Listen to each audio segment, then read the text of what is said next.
Ladies and gentlemen, wherever you are, I hope you're having a great day. Looking ahead at UFC Fight Night, Kamaru Usman versus Joaquin Buckley, and in this episode, basically gonna look at every fight on the main card of this UFC Fight Night and answer the question, who has more to lose? Now, I would love to go on a 5-minute rant discussing the intricacies that goes into my decision, but then I would basically be lying for 5 minutes, because it's fairly simple. Who has more to lose? That's it. So gonna start with the video. Before I do so though, just a friendly reminder, if you enjoy the video, hit the like button, hit the subscribe button. That would really be awesome. You're awesome. Let's go.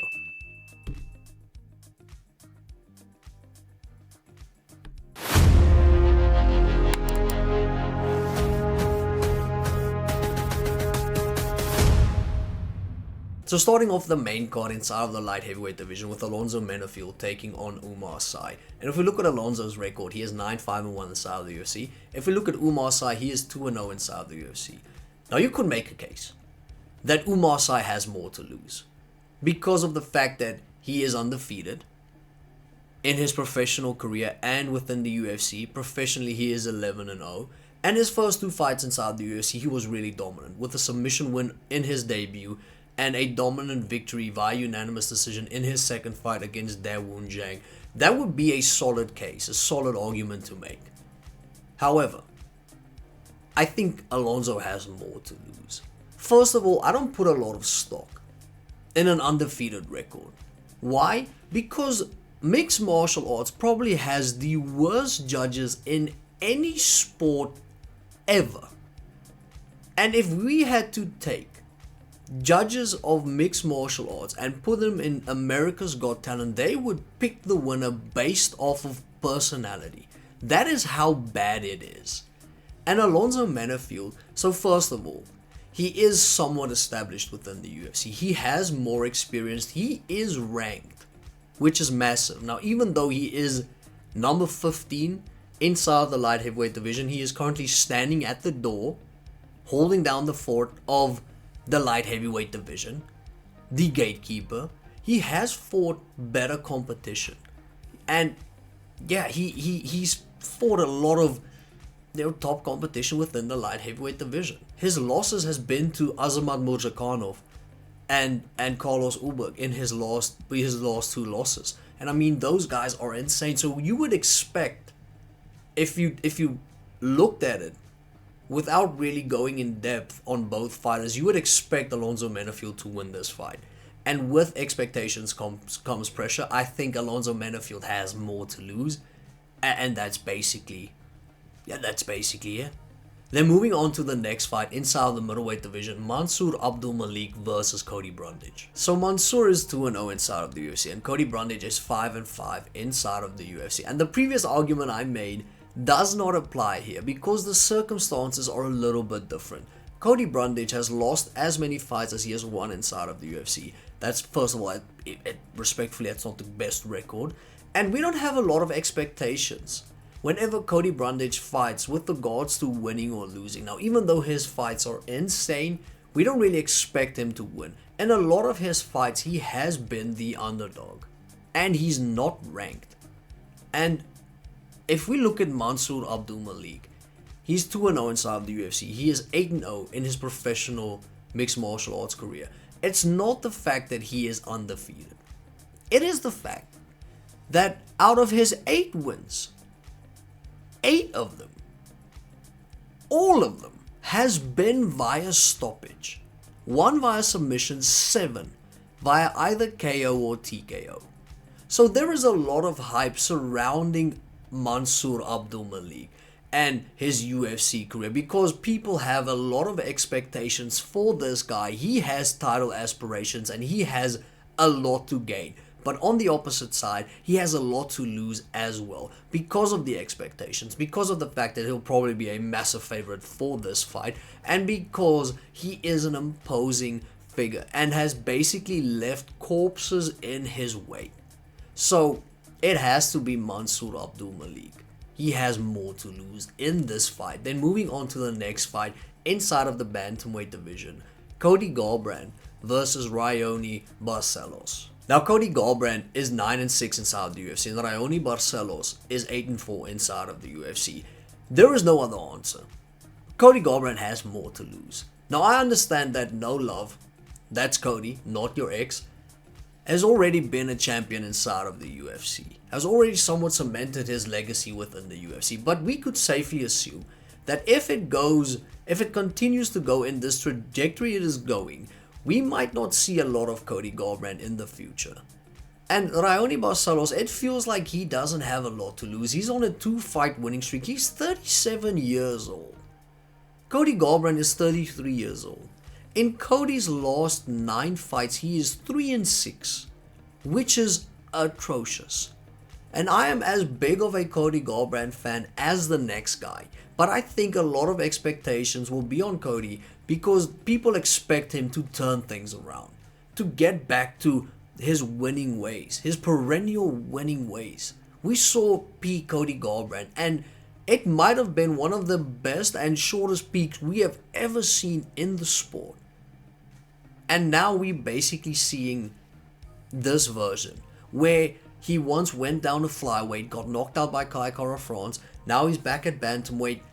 So I just think more pressure will be on Cody Garbrandt to win, to get back to winning ways, and if it's still possible, re-establish himself as a top bantamweight inside of the UFC. Unanimously, it has to be Cody Garbrandt that has more to lose in this fight. Then moving on to the next fight inside of the middleweight division, Edmen Shahbazyan versus Andre Petroski. Now, Edmen Shahbazyan is 7-5 inside of the UFC, and Andre Petroski is 8-2 inside of the UFC. Now, I don't necessarily have an answer.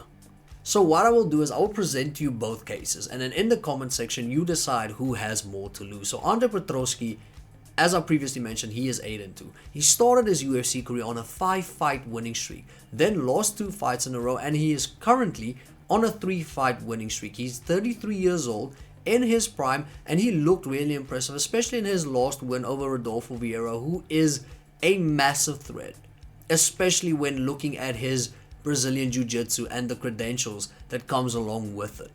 Then if we look at Edmen Shahbazyan, now even though his record is worse, I am leaning towards Edmen, because Edmen Shahbazyan was once considered the golden boy or the future golden boy of the UFC.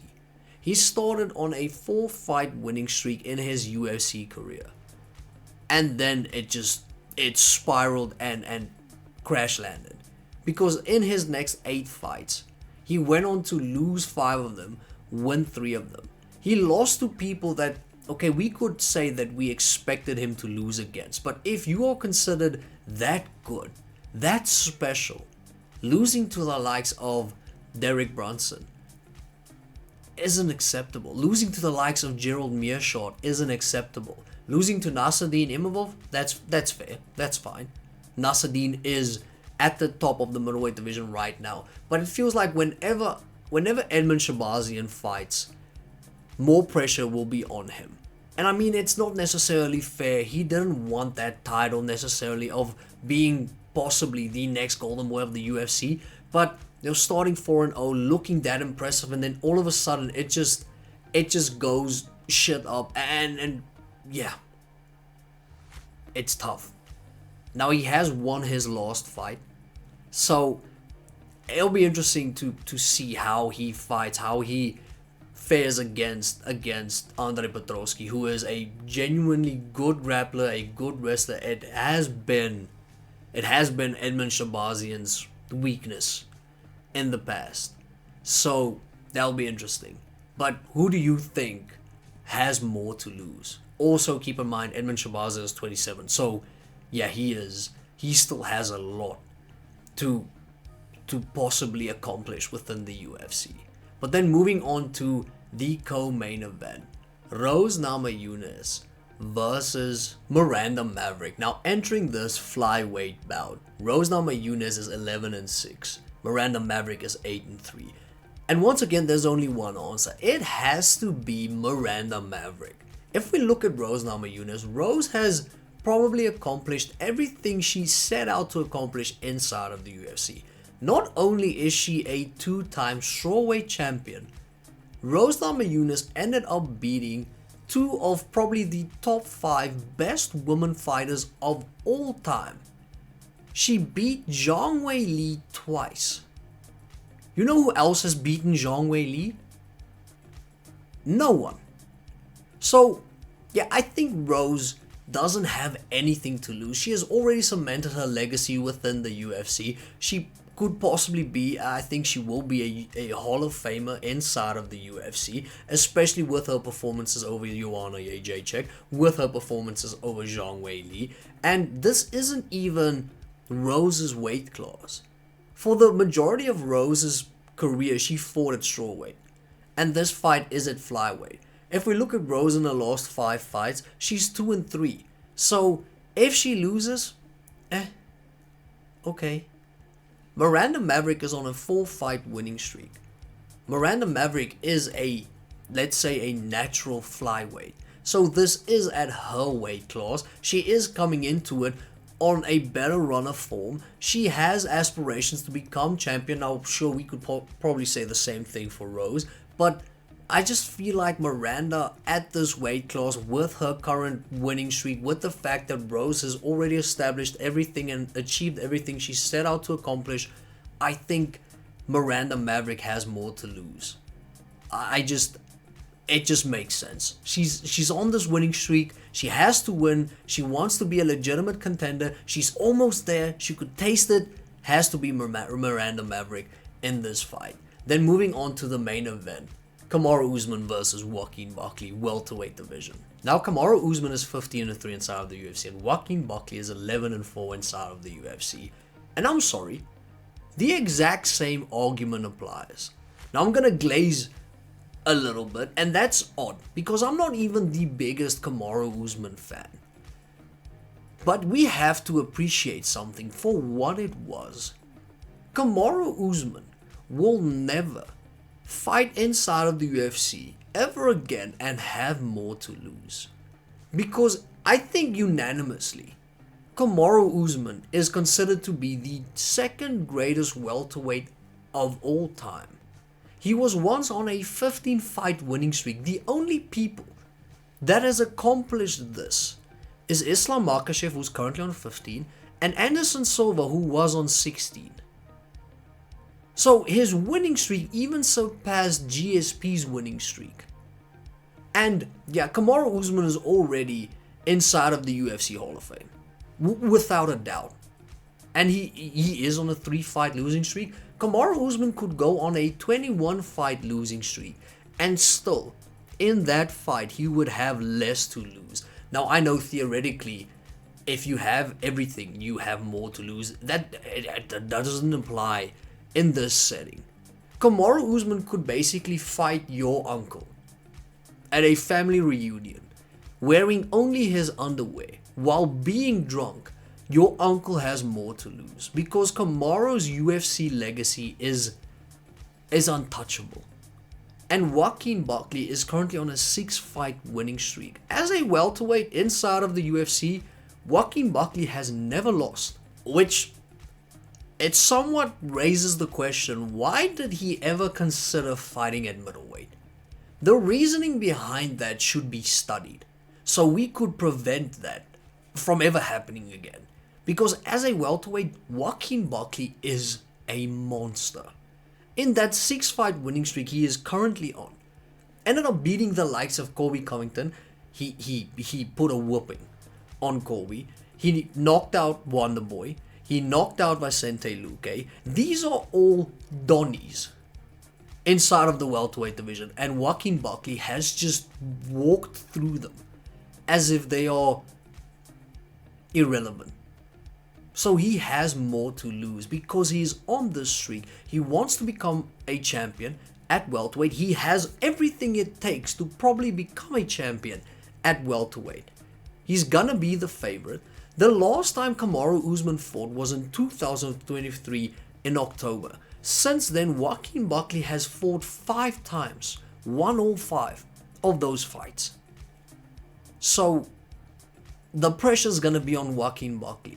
Because a lot of people, now I don't necessarily agree with this, but a lot of people already think that Kamaru is washed. He has listen, he has 2 knees officially, but he has the knees of a 78-year-old woman. So a lot of people already think that Joaquin might just blitz through Kamaru, which I don't think it's gonna happen, but that's probably for tomorrow. But Joaquin Buckley has more to lose. The pressure's going to be on him. He's on this winning streak. He has never lost at welterweight. He is a genuine threat inside of the welterweight division, where Kamaru is somewhat past that. I'd say at this time, it has to be Joaquin Buckley. And that's basically it for today. Let me know in the comment section, are there any one of the picks that I made that you disagree with? I would really appreciate that. I hope you have a beautiful day, and I'll see you in the next one.